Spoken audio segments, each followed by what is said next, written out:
Hello students, जैसा कि अपन ने विस्थापन अभिक्रिया पढ़ी थी, उस विस्थापन अभिक्रिया में आप लोगों को ये बताया जाता है कि अधिक सक्रिय धातु कम सक्रिय धातु को विस्थापित कर देती है। मतलब अधिक जिसके पास सक्रियता ज़्यादा है वो कम सक्रियता वाले को हटा देगा और उसकी जगह खुद ले लेगा। जैसे यहाँ पर एक उदाहरण है CuSO4 कॉपर सल्फेट। इसकी अभिक्रिया अगर जिंक के साथ करवाई जाती है तो ये बनाता है आपके ZnSO4 और कॉपर यहाँ पे अलग हो जाती है। ठीक है, CuSO4 कॉपर सल्फेट था। इस कॉपर सल्फेट की अभिक्रिया जब जिंक के साथ करवाई गई तो इस जिंक ने यहाँ से इस कॉपर सल्फेट को हटा दिया और खुद SO4 के साथ जुड़कर ZnSO4 बना लिया। अब ऐसा क्यों हुआ? जिंक ने कॉपर को क्यों हटाया? कॉपर के पास क्या क्षमता नहीं थी कि वो उसको रोक सके? तो ये जो क्षमता है रुकने की या नहीं रुकने की, मतलब ये जिंक के पास जो पावर आई जिससे कि इसने कॉपर को हटाया, ये इसकी सक्रियता कहलाती है। मतलब जब जिसके पास ज़्यादा सक्रियता होगी, अभिक्रिया करने की क्षमता ज़्यादा होगी, वो अधिक सक्रिय कम सक्रिय को हटा देते हैं। तो मैंने उस जगह पर आप लोगों को बताया भी था कि सक्रियता का कैसे पता लगाएं, कौन ज़्यादा सक्रिय है कौन कम सक्रिय है। तो उसके लिए एक श्रेणी होती है जिसको बोला जाता है सक्रियता श्रेणी। सक्रियता श्रेणी का मतलब होता है विभिन्न तत्वों की सक्रियता को अगर घटते हुए क्रम, यदि विभिन्न तत्वों की सक्रियता को घटते हुए क्रम में जमाया जाए, मतलब कम होते हुए क्रम में जमाया जाए, तो उसको बोला जाता है सक्रियता श्रेणी। ठीक है, तत्वों का वह क्रम जिसमें सक्रियता का घटता हुआ क्रम होता है सक्रियता श्रेणी कहलाती है। ठीक है, तो यहाँ पर जो क्रम जमाना है आप लोगों को सक्रियता श्रेणी का क्रम है। देखिए, हम यहाँ पर आप लोगों के लिए एक ट्रिक लेके आए हैं जिससे कि आप लोगों को सक्रियता याद हो जाए। हमने यहाँ पर लिखा हुआ है पोटेशियम से स्टार्ट करते हैं। सबसे अधिक सक्रिय हम यहाँ पर आपके कोर्स के अनुसार पोटेशियम को रखा जाता है। Potassium, sodium, calcium, magnesium, aluminium, zinc, ferrous को लोहा भी बोला जाता है, iron, lead, Pb lead, plumbum, H hydrogen, Cu copper, Hg mercury जिसको पारा भी बोलते हैं, जो आप लोगों के जो बुखार नापने के लिए जो बनाया जाता है थर्मामीटर, उसमें भरा रहता है चमकीला सा वो। इसके बाद Ag जिसको अर्जेंटम सिल्वर या चांदी बोला जाता है, और फिर उसके बाद आता है आपके ओरम मतलब सोना गोल्ड आता है। अब ये क्रम है।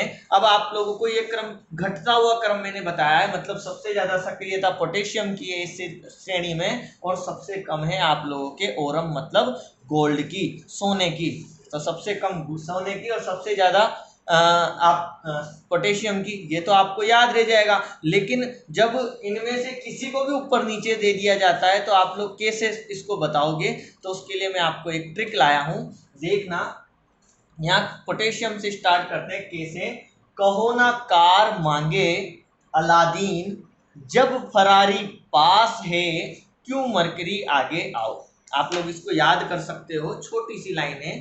कहो ना कार मांगे अलादीन, जब फरारी पास है क्यों मरकरी आगे आओ। देखना, पोटेशियम से स्टार्ट कर रहे हैं।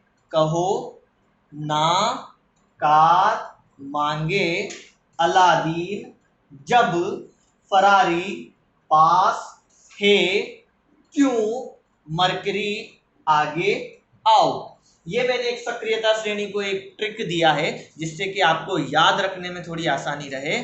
अब मैं यहाँ पे बताऊं, जो पोटेशियम से लेकर हमारे एल्यूमिनियम तक था उसको मैंने बताया ये धातुएं अधिक सक्रिय होती है, मतलब ये ज्यादा क्षमता रखती है किसी के साथ अभिक्रिया करने की, किसी के साथ रिएक्शन करने की।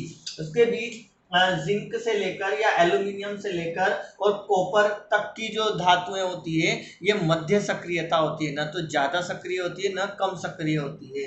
उसके बाद मरकरी और जो सोना है गोल्ड है वहाँ तक की जो श्रेणी है वो सबसे कम सक्रिय होते हैं। तभी तो आप लोगों ने एक चीज़ देखी होगी कि जो गहने बनाए जाते हैं वो चांदी सोने के बनाए जाते हैं। क्यों बनाए जाते हैं? ताकि वो खुले में जब रहते हैं तो किसी के साथ अभिक्रिया नहीं करते और इस वजह से वो हमेशा चमकदार बने रहते हैं। तो आप लोगों की ये जो श्रेणी का क्रम होता है ये घटता हुआ होता है ऊपर से नीचे की तरफ। अब आप लोग कैसे पता लगाओगे कौन किसको हटा सकता है?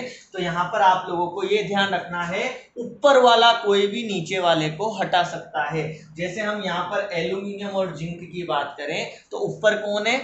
एल्यूमिनियम है। फिर नीचे कौन है? जिंक है। तो एल्यूमिनियम के पास इतनी क्षमता है कि वो जिंक को हटा सकता है, लेकिन जिंक के पास ऐसी क्षमता नहीं है कि वो एल्यूमिनियम को हटा दे। ऐसे ही आप किसी को ले लीजिए, ये आपके कैल्शियम है और यहाँ पे कॉपर है, तो किसकी क्षमता ज्यादा होगी या किसकी सक्रियता ज्यादा होगी? कैल्शियम की। मतलब कैल्शियम के पास इतनी क्षमता है कि वो कॉपर को किसी के अंदर किसी के साथ हो तो वहां से अलग करके खुद जा सकता है। कैल्शियम कॉपर को हटा सकता है। ये जो क्रम होता है आपके सक्रियता श्रेणी के अंदर आता है। आप लोगों को आशा करता हूं समझ में आया होगा। फिर से मैं आप लोगों को इसकी शॉर्ट ट्रिक याद करवा देता हूं। कहो ना कार मांगे अलादीन, जब फरारी पास है क्यों मरकरी आगे आओ। आप लोग अपनी नोटबुक में लिखना, इजी पड़ेगा, आप लोगों को समझ में आएगा। अगली वीडियो में हम आप लोगों को विस्थापन अभिक्रिया को डिटेल से समझाएंगे। Thank you.